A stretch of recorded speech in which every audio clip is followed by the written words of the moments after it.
right, friends. Well, today's topic is we're going to be talking about what is foundational to a great marriage and sex life. And when it comes to building anything of value, anything that will withstand time, um, we need to look at what a strong, supportive foundation is. And I was thinking back to a building site, whether you're building a building a home, in general, foundations aren't exciting because, when you pull up to that site, you don't see a group of people standing around the foundation and saying, wow, that's a great foundation. Yeah. Typically, that's saved for when the building is complete. Right. The home is complete. And so we celebrate that when we see a finished product. But today we're going to be looking at what makes that home beautiful. But in our case, what makes a strong marriage? Yeah. What makes a fantastic sex life? And there are people that we admire. We may admire marriages from afar, but we have to look deeper as to why that's the case. And I just want to talk about a few general things in regards to foundations that we probably already know, but it's worth saying. You cannot compromise laying a foundation. Right. And you can't really compromise any building phase, but specifically and particularly the foundation, you cannot compromise. I will say it's probably the most critical building phase, the foundation. And the foundation process, it cannot have shortcuts. It can't be rushed. And so we're excited because you're dreaming, you're designing, you have in mind what a marriage should look like. You're dreaming about your sex life and what that should look like, and you're excited. You're breaking ground. But the foundation is the furthest removed from the end product. Yes. And we want to get to that end product very quickly. That's why we're talking about the foundation today, because we need to take time. We need to look at its importance and celebrate how it can bring us to that withstanding marriage that will withstand time.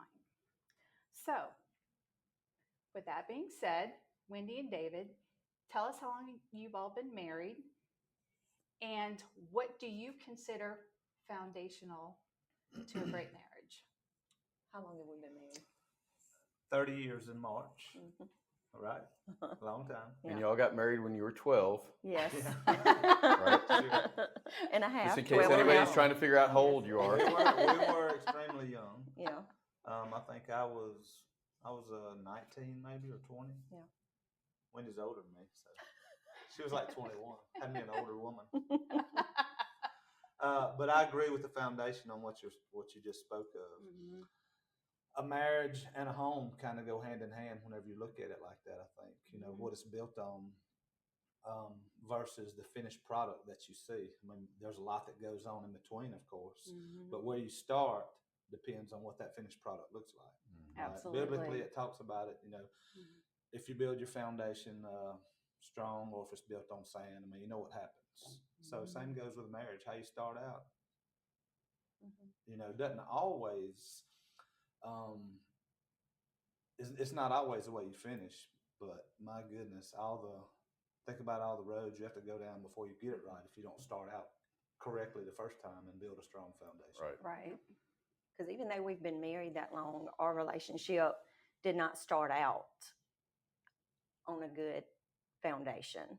I mean, neither one of us were probably in a place to form a relationship. So I've always admired people who have had the forethought of, I've got to pick the right partner. I've got to make the right decisions. I've got to make a wise choice where that's concerned.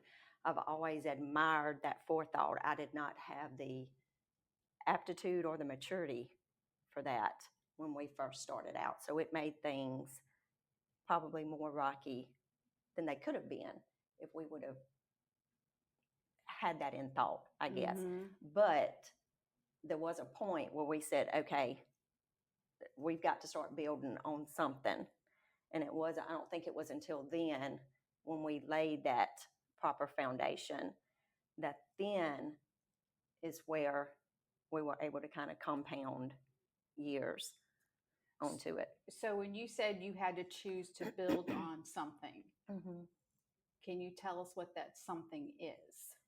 And maybe it's more than one thing. Yeah. But what has contributed to making that choice of a solid foundation? For me, I don't know if this is the question you're asking, but when I think of a firm foundation, trust is my foundation. I did not have a lot of trust or faith in men, I guess you would say. But David was always a person who he just did what he said and said what he did. So it was easy to trust him. For me, that is the most important ingredient to a foundation, because without trust, I don't know that there's anything to be built upon. You're just gonna have problems if you can't trust who you're with, where they say they're going to be, what they say they're going to do. So trust for me was what laid that foundation. Sorry, through walking through a short relationship with him. At the beginning, I realized I could trust him. That was the solid foundation for me. What about you, David? Yeah, I think it kind of goes hand in hand with what she just said, my opinion on that. We started young again, and therefore we had to, figure things out. She wasn't necessarily raised in church. I wasn't either, sometimes, but not all the time. So we had to figure that portion out for ourselves. But then also the trust, like Wendy just talked about. I worked offshore, so I was gone half the time. And I had to learn quick after we had Raven, our first child. I had to figure it out quick, and just like she did, I'm gone half the time, and I've got to know or depend on her to take care of things while I'm gone, and not be out there wondering, oh my gosh, I wonder is this done, or is she taking care of this, or whatever. And after a short while, I come home and everything's taken care of. Then that trust comes easy. That's right. After situations like that. So it was didn't take me long to, like, when I left, I was confident things were okay, and when I got home, they'd be okay. So that came pretty easy early on for both of us, I think. Yeah. All right, love. What about you? We've been married for 29 years. You said 30 next year for you. 30 in March. And it's 30 in for May, right? for us. For us. And we also got married when we were 12. Uh-huh. So we're not as old as we appear to be. What do you consider foundational to a strong marriage? So I don't know which one of these points I want to address first. I don't know if there's a perfect way to do it, but I'm so glad what Wendy brought up is there may be people watching this discussion, and we're using long-term, we've decided we're using the analogy of building a house, Correct. which you all have done. Yeah. Right. Several So times. We can't speak to the process as well as you all can. But for some people that are watching and thinking, we've been married 6 or 7, 8 years, and we don't have a solid foundation. Yeah. Which is good. This is just an analogy. Right. Because of who God is, it's never too late Right. to lay down the right foundation. Yes. Yeah. Right? God can do things that we cannot do in the physical. He can take the whole house off the faulty foundation and lay that new foundation and put the house back in order. So I felt like I don't want to cut off any of listeners to this discussion that think, well, it's too late for me. They're talking about people just starting out their relationship. No. It's not. Yeah, I don't care how long. I don't care if you've been married as long as we have. Right. When you come to the realization you're not doing it the way God designed for it to be done, you can start it over. There's Yes. always hope. Yes. Always hope. So when you kind of gave us this assignment, so to speak, the first thing that really came to mind is if we're not doing it the way God designed for us to do it, we will never succeed in marriage or any relationship for that matter. So you have to decide for yourself, do I believe in who God is? Mm-hmm. Because if you don't, this whole conversation is not going to work for you. Right. And that's not a judgment, it's just a statement of fact. Genesis 1:1, in the beginning, God created the heavens and the earth. So if you don't subscribe to that, then you're always going to do your own thing Mm-hmm. and make your own choices for your morality, what your ethics are, what your belief system is. If it doesn't line up with the actual manufacturer of mankind, you're off and you're never going to get right. We're selfish by nature. Absolutely. Without him, we are selfish by nature. Absolutely. And in a marriage, you have to be the polar opposite of that. Correct. You cannot be selfish. Absolutely. So first off, when I think foundation, I think you have to choose Mm-hmm. to subscribe to the fact that we are here because we have a creator. And when he designed us, he had a specific method in mind for us to procreate, right? We've been given a mandate to be a part of that creation. So secondarily, it says in Genesis 1 and verse 27, and God created the man in his image. In the image of God, he created him, male and female, he created them. So we have a designer. Mm-hmm. Probably everybody that's watching this, no matter how far this gets, they transport themselves with some kind of motor vehicle. Mm-hmm. You can't run it off of maple syrup. Yeah. That's not the way the manufacturer designed for it to be run. And if you think you can, you're going to quickly find out when you fill that tank with maple syrup, it's not going to go. Right? So you have to make the decision. I believe that I have a creator. And when he created me and he created my spouse or my future spouse, he had a design element in mind there. Yeah. And please, I'm following a little pathway here, but feel free to chip in at any We're point. like, Well, can yes, I sir. piggyback off Yeah, that? please do. Okay. And I'm going to piggyback off of you all too, talking about trust in each other. Mm-hmm. But I also want to go along the vein that he's speaking with too, in regards having a relationship with the Lord and trusting Him. Yes. Okay, so this is where my foundation starts, and I really love this verse. It's Psalms 127, verse 1. It says, "If God doesn't build the house, the builders only build shacks." Mm-hmm. Okay, if God doesn't build the house, only builders build shacks. Now, within that house, so to speak, is our marriage and it's our sex life within that house. If God doesn't build it, we build shacks. Okay, what does that tell me? It tells me there's a distinct comparison here between these two things: what we can do with Him and what we can only do without Him. So we can choose to build a house with Him, or we can go our own way and we end up with a shack. Yeah.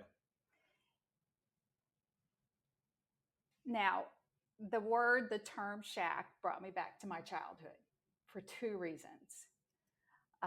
We were the generation that played outside. We loved playing outside from sun up to sundown. And we had woods, and we would go back in the woods and we would build forts. Build our little structures. Or shacks. But what did we build those shacks out of? It was leftovers. Yeah.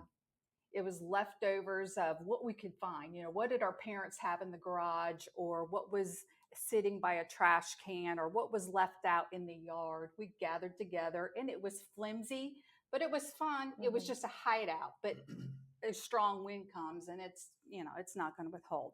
So that's what I thought of as a child, building a shack. But also the term in our generation was shacking up. Basically, what that means was that you chose to live with a lover without getting married. Right. And going back to the verse, if God doesn't build the house, the builders only build shacks. So the Lord is basically saying, look, you can choose to build with me, and I can do more for you than you could do for yourself. Mhm.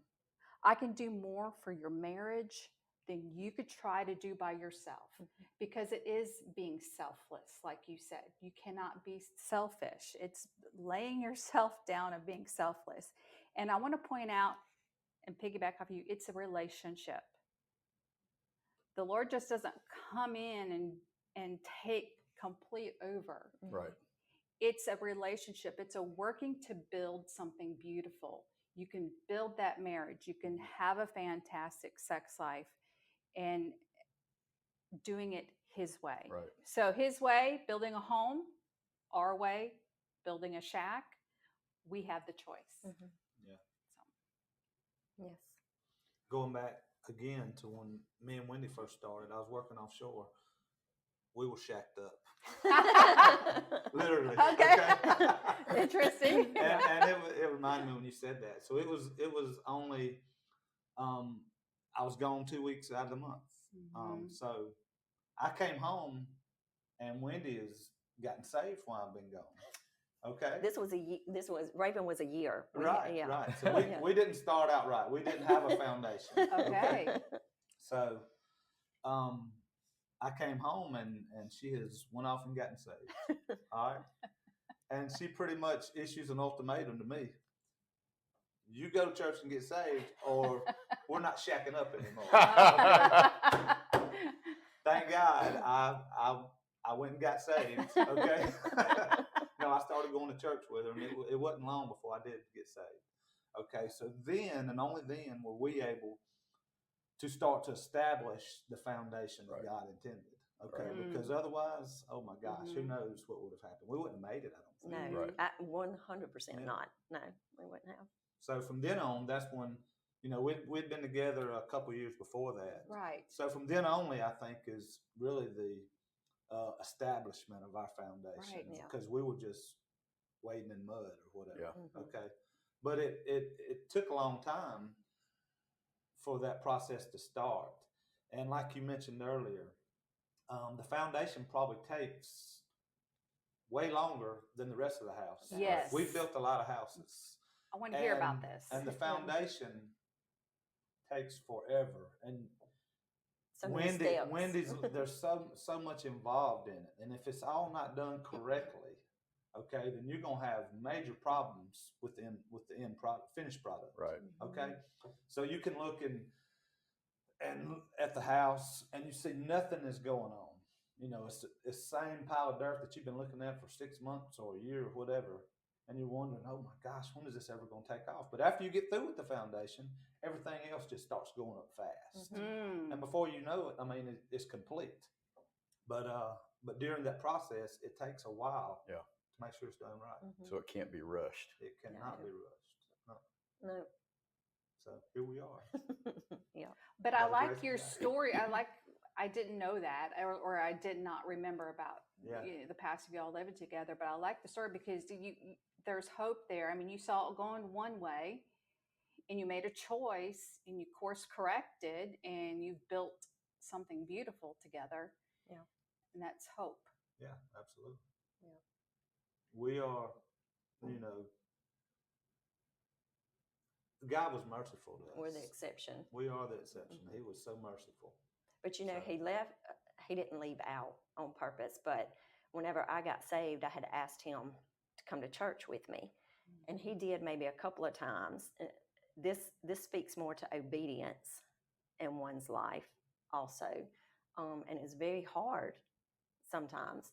But he went maybe a handful of times, and he said it was not for him. Yeah. So I had a decision to make. Yeah. That was one. It was pretty gut wrenching at the time. We had bet. Raven. She was just a year old. Yeah. I didn't get saved until she was 10 months old. And David got saved. She was a year old in December. David got saved in February. But when he made the decision that he wasn't going back, it was not for him, then came my decision. Right. The Lord's like, okay, what am I going to do with you? He was requiring some things of me. You're not going to be able to stay with him. Now, this is our situation. You're not going to be able to stay with him. I'm not walking in that with you. That was something I clearly heard the Lord say. So I had to go to him and say, I do not, I love you. I don't want to leave. I would never keep you from Raven, but I can't. I didn't say these words, but looking back, I cannot build on this. And so, thank God, he honored, and I know this is not everybody's story, and that breaks my heart for people who have to walk through so much longer periods of time of their mate not being willing to put what they need to put into a marriage. But he gave it a second chance, and as he said, the Lord was merciful. He got saved within just a few months, and it was not until then that we said, okay. And then we still floundered. Oh, good gracious. The Lord trying to straighten us out. It took a minute. it took 30 years. He's still working on us. Right. But the Lord is going to require some obedience in some situations, some laying down of yourself in some situations in order to start that new foundation. Yeah. And I don't think he's requiring our perfection. No. He never requires our perfection. It's just a willingness. Yes. Yeah, a willingness to partner with him, a willingness to have a relationship with him, to say, okay, this marriage belongs to you, because that's what we did at the altar. We came into covenant and we said, Lord, this marriage is not only just to him and I, but it belongs to you. How do you steer the ship? And we have to have that relationship to listen. And yes, he requires things of us because he sees what's best. He's trying to get us to that beautiful end product. It's going to be a lifetime of that. But as we get older, it's becoming more sweeter. We're enjoying so much more. And it's because we were willing to enter into that relationship and walk through that process of doing that. It cost, it required, it's work. You have to, be willing to do all of that. But so what are your thoughts? And you two have a great story, and there might be people listening to your story and saying, that's where we are. And we would be here all day if you really went into detail on the difficulties that were ahead. Because I gave the analogy a second ago that God can just take the house off, put the new slab in, and throw it back down, everything's good. It doesn't work that way because he created us to be creatures of choice. We have free will, and where free will comes in, there's consequences. So all of that doesn't just magically disappear when we start the process of making the right choice to follow his path. And I think people, including myself, I've gotten to that frustration point of, God, why am I still dealing with this? But it's not an automatic do-over like you're playing a video game and you just hit the reset button on the console.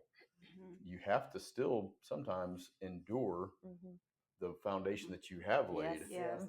And it comes about slower sometimes than what people want, and then they get frustrated and they quit before God has fully redeemed the process. Somehow we think we're not going to have to deal with the consequences. So it doesn't work any other way in life. But when it comes to the things of God, we think it should just be automatic. That it's wiped off. So what would your opinion be on a situation to a couple that may have been married for 10 years, 20 years, 30 years, and their marriage is not based on the Word of God? They may not be saved, or they may profess to be Christians, but they don't live it out. But they've made it. They're still here, and somehow they've got a good marriage in their eyes. Or if you look at them from outside, it all looks good. You can look at a lot of people and say they look good from outside, but you don't know what's going on, inside those walls. So what would y'all's opinion be on somebody that has made it for 10, 20, 30 years, but they don't have that foundation? I would say that even given everything you just said, they don't have a rough marriage. It doesn't look like a train wreck from a distance. They still haven't tapped in Right. to To the what potential. God Right, has. right. So what they think is good, it's like, cooking up a McDonald's hamburger Yeah. versus getting a Yeah. good steak. Yeah. Yeah. Like they think what they've had is good this whole time, and thank the Lord it hasn't, that by Yeah. His grace, right? Yeah. Yeah. A lot of times God covers us with His grace when we have no idea Absolutely. where we should be, and He has kept us from being. But I would say that it is absolutely still worth them to say, Lord, we're surrendering this back to you and starting from zero. Sure. I'm not as good in the Word of God with quoting Scripture as I could be, but He's new every morning. Yeah. Every day when we wake up, we get a refresh with Him if we choose to do so. Yeah. And so I would say there's still much to be gained Absolutely. by that couple that's Yeah. that's in your scenario. Yeah. Still Something much I to be can gained. think of in my mind here, I'm thinking, to replace the foundation in this house that we're sitting in, you have to tear down the house and then fix the foundation, Right. rebuild the foundation. In a marriage, if you don't have it, God can simply pick up that house, Right. move that foundation, put a new foundation Right. in, and set you right back down on it. Right. So your marriage doesn't have to be destroyed. Right. You can start over. So Right. Right. Yeah. I would like to attempt to answer that question too, because, you may have a good marriage without the Lord, but you have to really look, you're probably there with your own strength. Yes. Yeah. And life can be great, but also life can bring some hard blows. And when those hard blows come, you're going to need more than your strength. And so I'm going to go back to what is truth. And I'm going to read these scripture verses here because I want to talk about that foundation. And you alluded to it earlier, but the foundations of building on a rock versus building on a sand, building on sand. And I love these words. It says, "These words I speak to you are not incidental additions to your life, homeowner improvements to your standard of living. They are foundational words, words to build a life on." The Bible are words, it's words to build a life on. Okay? If you work these words into your life, the Lord says, this is in Matthew 7. If you work these words into your life, you are like a smart carpenter who built his house on a rock. The rain poured, the river flooded, a tornado hit, but nothing moved that house. It was fixed to a rock. And then goes on to say, if you just use my words in Bible studies and you don't apply them to your life, you're like a stupid carpenter who built his house on the sandy beach. And when a storm rolled in and waves came up, it collapsed like a house of cards. So you can only get so far in your own strength. Right. Yeah. But when those hard times come, you have to withstand. And that's what I was talking about earlier, having a foundation to withstand time, to withstand hardships, to withstand the good times. And I just want to bring out a few things in regards to the scriptures here in Matthew 7. It's an example of two foundations: his way, the rock, building on a rock, or our way, building on sand. But this is the beauty of it. It's in his design to withstand any storm. Right. This is his design. And it says, rain poured, river flooded, a tornado hit. And maybe your version of a tornado was financial bankruptcy or a child passed away. I mean, these are tough things that really can rock a marriage. Yeah. And when those things come and that tornado hits, you've got to cling on to something deeper than yourself and your spouse. It's got to be the foundation of the Lord.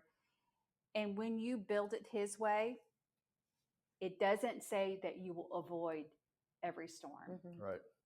It says you can withstand any storm. And I just want to bring a personal story in here. We personally were hit with a tornado in January of 2023. And I was home. I was in the closet, heard it, felt it. I don't want to live that again. It did a lot of damage to our property, wiped out our barn. But interesting enough, when that tornado went directly over our home, our literal home withstood. And I go back to the words when we went to buy our home, the home inspector came and told us, Yep. your home is over-engineered. It's engineered so well, I would say it's overly engineered. And that's what happens when you build on a rock. You can be, Yep. you have that, you're overly engineered because you have his covering, you have his strength, you have those things that you can tap into that go well beyond yourself. And so circling back to the question of, you may look at a good marriage, but I think it's only going to take you so far with just yourself only. Right. Yeah. You've got to be on that rock. You got to choose. Now, I'm going to add one last thing. If you have experienced a collapse for whatever reason, you can rebuild. Yes. This is it's simple, but it's not. You can choose to rebuild. You can choose to build on that rock versus the sand. You can choose to build a house with him versus a shack by yourself. Right. And you can let go of that old because you don't want it anyway. Let it go and rebuild. Yes. Yep. That's good. This is all connecting, not surprisingly. And the fact that David brought it up, you brought it up, I have it written down. I'm not going to rehash it about the house on the rock versus the sand. That's in all of our minds as we're talking about this.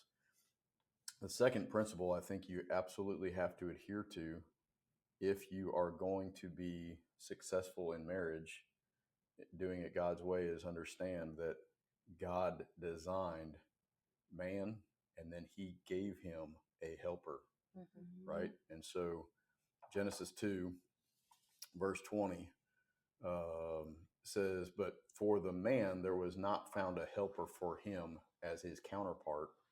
So God caused a deep sleep. We all know the story, right? He took a rib from Adam and created Eve. And he brought her to the man. And the man said, this is now bone of my bone and flesh of my flesh. And this one will be called woman because she was taken out of man. For this cause a man shall leave his father and mother and cleave to his wife, and they shall become one flesh.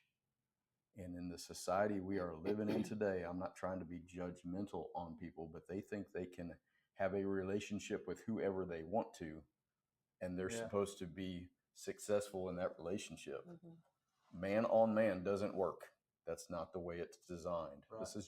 This isn't judgment. This is just straight out of the manual by which we are supposed to be living our life. Woman on woman doesn't work. That's not the way God designed it. Yeah. Did you know that, and I found this in a separate study, I've been reading the Bible more out of a Hebrew translation lately. And this is going to be tough for me, but in the Hebrew, the word helper is ezer kenedigo.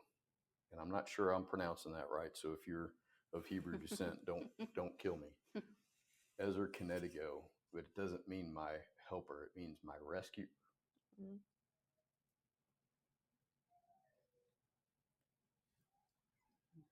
You all know that this woman right here has been my rescuer. I wouldn't be on this planet still today if it wasn't for her. And the only reason that we are here today, 30 years later, is because we have followed these foundational principles that we're talking about. Right. If we had not been abiding by the way God designed for us to be in relationship with one another, she would have quit on me a long time ago. And maybe that's another story for another time. But you've got to understand, God created us. Yes. God designed man's rescuer to be his wife. Yeah. And if you can't abide by those two principles, You may have a great looking marriage Mm-hmm. until that first storm shows up. Yeah. And that first child or grandchild dies unexpectedly, Mm-hmm. or you have a financial crisis, or somebody gets sick, terminally ill. Yes, adultery, But whatever absolutely, whatever. there are a multitude of things that can destroy a relationship. Right. Yes. But one of the ones that we all know, if you ask just about anybody these days, what are the two greatest downfalls to a marriage? They're going to tell you it's money and it's sex. Yes. You can't have a blessed sex marriage relationship Mm-hmm. unless you're doing it God's way. Yeah. Agreed. You will not be satisfied. Yeah. You will be a man thinking that you could be better satisfied somewhere else, and you will be a woman wondering what you have to do to keep your man's attention because your foundation is off if you're not doing it God's way. But there are a lot of people out there, David. I think, you and I have a lot of similarities that need a rescuer. Yeah. Yes. And it's supposed to be their spouse. Yeah. But because their relationship isn't lined up in the Word of God, that's not the way the marriage works. And it's more stress. I know in the military, and I'm not going to speak directly, but the relationships with other guys that I've had over the years, there's way more stories about guys that don't want to go home from deployment to their wife. Yeah. When they get home, they go hunt, they go fish, they get a second job. They don't want to be at home. And people say, well, you know what I'm talking about? And I'm like, I'm sorry, I don't. I can't wait to get home to my wife. I can't wait to spend time with her. That's every time the weekend hits, that's what I'm looking forward to, is spending time with them. So, and this isn't we're better than anybody, right? No. It's not. It's because of your foundation. We all should be suffering the consequences of Yes. how we conducted ourselves 30 plus years ago. But by God's grace and the application of His Word into our marriages, I'm here to say this last 30 years has been amazing. It's better now than it was when we first started. Yes. And that includes our sex life. Yeah. Mm-hmm. And that's what a lot of people are missing. Yeah. Well said. I think people do not realize that they're trying to think how to say it, because I have seen people who started out on a firm foundation, but your foundation has got to be treated. It's got to be looked after constantly. That's good. Your home has got to be protected, Right. prepared year after year. That's It's not right. a set it and forget it. Right. There's treatments that take place for your home That's right. every year that you do. But then we find it okay for that same protection to not be around our marriage. And I'm Right. sure we'll get into this at some point. Yes. But that goes back to you've allowed your foundation to shift yourself. You've allowed it to slide on over to the sand we're talking about. If you do not, we had this conversation with our boys the other night. There's got to be that protection, Right. that constant looking after. Maintenance. Is the word I'm searching for, of your home. It's got to be that way. And so once you find yourself, I don't want to go home. I don't want to, your eyes, we pray right now that people's eyes just start opening to see that, okay, I've shifted, they've shifted, whoever, my home has shifted. And so there may need to be some maintenance required. And you used a word a second ago, and I'm a very direct person, just in case you didn't know. You said allowed. No, you made a choice. Made a choice, right. It's a choice to do those maintenance items or to not do those maintenance items. You do them or you don't. Yeah. And you reap the repercussions of it. Correct. Or the benefits. Yeah. Right. Yep. Exactly. It's good. I like the maintenance part. Yeah, you don't just build it and leave it there and expect it to be there forever. Yeah. It takes work. Constant maintenance. Here's I put in a lot of work. That's the truth. Yes, you do, sir. That is a fact. I work overtime. I do not deny it. Divorce is always been an issue in marriages, right? But I Mhm. think that the society we live in today, marriages are way more disposable Mhm. than when we got married 30 years ago. It Yes. just Yeah. as a societal norm. I'm not even just I know. talking about the view of somebody who believes in God. I'm Right. just society wide. Yeah. Mhm. And again, it's a biblical principle. The two become one flesh. It can't be separated. Mhm. And I wish I would have had the forethought to provide this as a physical analogy. If I take her cup and my cup and pour the contents Mhm. into another vessel, how do you separate that? Mhm. You can't. Mm-hmm. You can't separate those two things back out. Right. But society today says, well, let's just give it a shot. If it doesn't work out, Mhm. Yeah. so you're already off. I don't see how you can win with that as your starting block Mhm. unless you decide we started off on the wrong foot Yeah. Mm-hmm. and now we are making a choice to reset Yeah. this foundation. Yeah. True. I say make a choice to, I'm sure when you built a house, you probably did some of the work yourself and you want to hire the best carpenter. Mhm. We have a choice. We can hire the best carpenter because Yeah. we can build a house with him. Mhm. He's the master craftsman, and he's wanting us to come alongside of him, and he desires for us. It's his heart's desire for us to Yep. have the best marriage and sex life, because what we have represents who he is to the church, and the marriage displays that.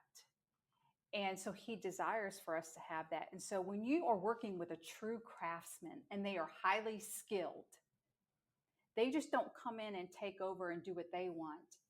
They come to the homeowner and say, how can I build what you want? Mhm. And I'm not saying that the Lord is just going to build everything we want, but I'm saying it's in his heart for us to partner with him, and he wants to with us. Mhm. And he can do more for us in our marriage than we could build for ourselves. So I look at him as a master craftsman. He's the carpenter we want to build our marriage. Right. And a true craftsman, they don't cut corners. Mhm. They bring their skill to the table, and they will hone in on every minute detail to make everything functional, to make everything beautiful. Right. They will connect you. They will connect with you so they can truly build a sanctuary for you. You want your home to be a sanctuary to where you can come home and find rest and peace. Mm. But even more so, I believe our sex lives can be our sanctuary because it's a sacred place.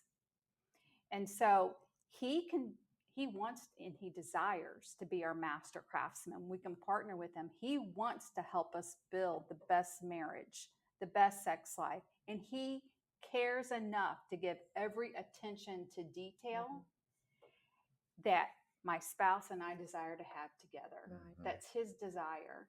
And so we can go out there and we can wield a hammer ourselves and we can build that shack, or we can invite the true craftsman and the master craftsman and say, I want you to help. We're going to build this house together, and it's going to withstand. Yes. Anybody have any additional thoughts Yeah, or I do. questions? Sorry. That's I know okay. I talk a lot. So we discussed God's foundation, Mm-hmm. Yeah. right? Choose it or don't choose it, it's up to you, but you will not be successful. Your house will not stand, especially in the rough times. The second, though, when you said think about what is foundational, Mm-hmm. to me, I'm not perfect at this, which you can obviously attest to. We made a decision 30 years ago that we weren't in this 50-50. Mhm. That's right. We serve one another. A principle, a foundational principle of our relationship has been, I serve you 100% every day. Now, when I'm not perfect at it, maybe I'm still at 70 to 80%, which is still better than 50. Sure. And if you're having an off day, then I pick up your slack. Yeah. And more often, when I'm having an off day, you're picking up my slack. But we're not in competition That's right. Right. with one another. We're not in a contingent, well, if you take out the trash, I'll wash the dishes. Yeah. Oh, you didn't wash the dishes? Well, then I'm not taking out the trash. Right? There are too many people that think that that is a good method for having a good marriage. Yeah. And I'm here to tell you it's not, because the first time somebody falters, the other person says, well, I'm not doing anything either then. Because Yeah. we all falter. Right. It's a given. Absolutely. Yeah. So I do think that for us, this is maybe can have some biblical ties in if we worked hard enough to do the research, which I didn't. But a servant's heart is foundational to a successful marriage. Not what can I get out of this marriage, but what can I give into it. We used to have a well-known saying in this country that ask not what your country can do for you, but what you can do for your country, right? It was JFK. I'm going to really sound stupid if it wasn't, 'cause maybe we can edit that out. But I'm pretty sure it was JFK that said that. Well, why does that not also apply into our marriages? I shouldn't be in this for what I can get out of it, right? Right. I should be having daily. And again, nobody's perfect. We're not going to be perfect in that every day. But when you wake up in the morning, you say, what can I do for my spouse? I've seen teams in the military that I've had the pleasure of leading, that when I've challenged them with having a servant's heart for each other, hey, you two in the same room together in this dormitory, when you wake up in the morning, before you serve yourself, find a way to serve your roommate. Now take that concept a couple days later, and you two try to serve the roommates across the hall before you serve yourself. Before you know it, you've got a team of people who are committed to each other, not to their own. Right. You can't stop them. They will destroy anything in their way because they're not doing it for themselves. Right. They're doing it for the person to the right and to their left. Right. And so it's that servant's principle can go further than just marriage. But if you don't have it in your marriage, again, I don't see how you can have a successful relationship. Right. If you're always dependent on, well, I'll do for her if she does for me. That's going to tap out quick. Right. And it sounded like that's what David was saying earlier, because when he was away, he needed that from Wendy. Right. Wendy provided that, and therefore he could trust while he was gone and at home. Well, I think the biblical tie-in to that is Jesus Christ's walk here on earth, the end. There's no better example. It was, he, perfect. And we are to exude, his likeness. That's what we're supposed to be becoming. And his life was servanthood. Yeah. His whole entire life was servanthood.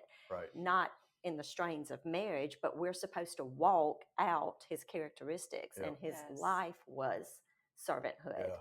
So that's the biblical tie-in. To the point. Yeah. I'm so glad you brought this up. I was having a conversation on the phone on my way home from work the other day with a good buddy of mine. And we got, I don't know how this came up, but we made the point that he washed their feet, the disciples, right? Yeah. Jesus washed their feet. He washed the feet of Judas, whom he knew was going to betray him. Yep.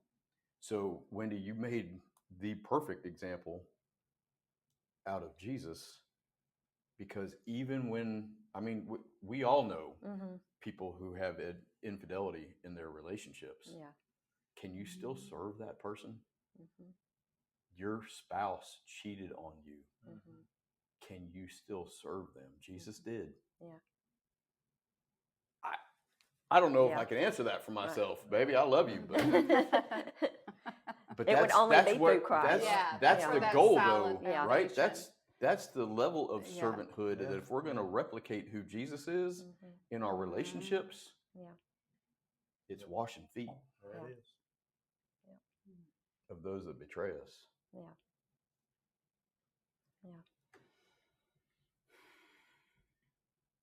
Anything else, oh wise one? I don't. I'm just trying to think if there's any questions. Thought we were talking about sex too.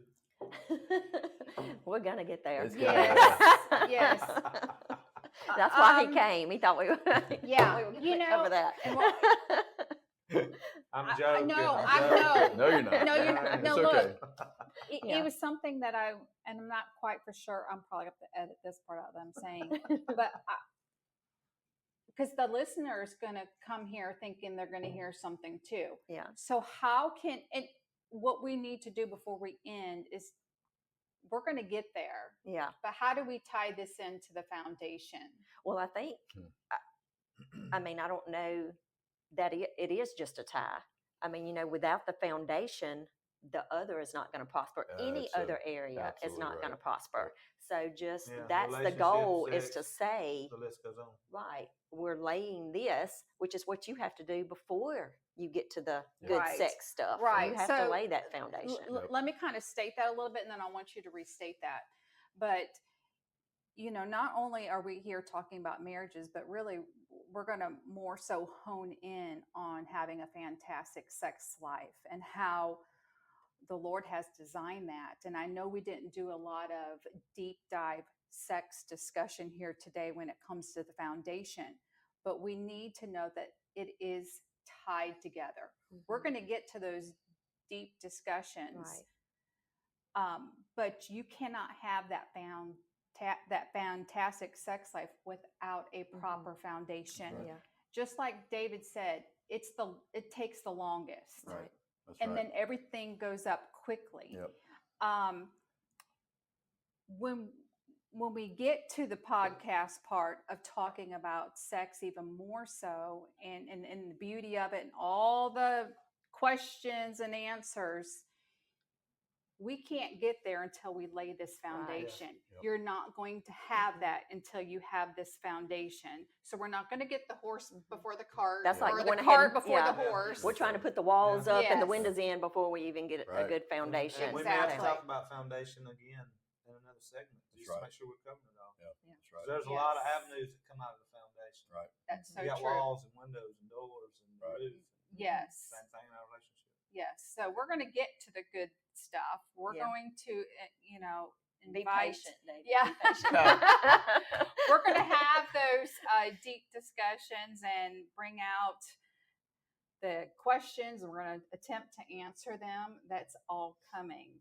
But we're going to get what needs to be done first, and that is foundation. Yes, we are speaking generally. Mm-hmm. I know we're speaking generally, but we're going to be offering some tools in the future, some specifics, if you choose to put tools in your hands. So you may say, okay, I hear ya. I need a good foundation, but how do I get there? Right. Yep. We're going to provide some tools to help you get there. But we could not overlook today the importance of a foundation. Be doing an injustice. Absolutely. Where it starts. So absolutely. I'm a simple guy, and I like simple phrases. Mm-hmm. And one of those is process is greater than outcome. Mm-hmm. Yep.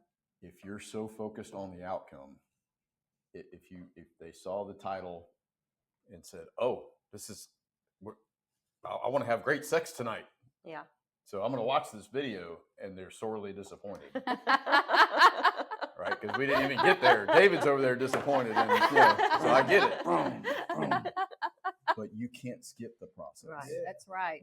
And if you try to gloss through or rush the process, of which you articulated for us already about trying to rush a foundation, the outcome is not going to be what you expected for it to be. You're going to be in the same situation that you're wishing you were out of right now. Yeah.